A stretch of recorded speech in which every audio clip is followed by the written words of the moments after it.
दरम्यान मोदींच्या मंत्रिमंडळामध्ये उदयनराजे भोसले यांच्या नावाची ही चर्चा होती। मात्र अद्याप उदयनराजे यांना पीएमओ कार्यालयामधून फोन आला नसल्याची माहिती मिळते आणि त्याचमुळे उदयनराजे भोसले यांच्या आता मंत्रिपदाबाबत प्रश्नचिन्ह उपस्थित होताना दिसून येत आहे।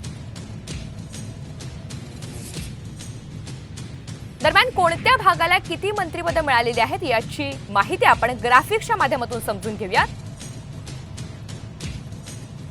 राणेंचा पत्ता कट झाल्यामुळे माहितीचे 5 खासदार असलेल्या कोकणाला आता डावलण्यात आलेला आहे। कराड यांना पुन्हा संधी न दिल्यानं 1 खासदार असलेल्या मराठवाड्याला सुद्धा स्थान मिळालेलं नाहीये। दुसरीकडे विदर्भात माहितीचे 3च खासदार असून सुद्धा 2 जणांना मंत्रिपद देण्यात आली आहेत। भाजपचे 2 खासदार असलेल्या उत्तर महाराष्ट्राला 1 मंत्रिपद देण्यात आलंय आणि माहितीचे 4 खासदार असलेल्या पश्चिम महाराष्ट्राला 1 मंत्रिपद सोपवण्यात आलंय। 2 खासदार असलेल्या मुंबईला 1 मंत्रिपद मिळालंय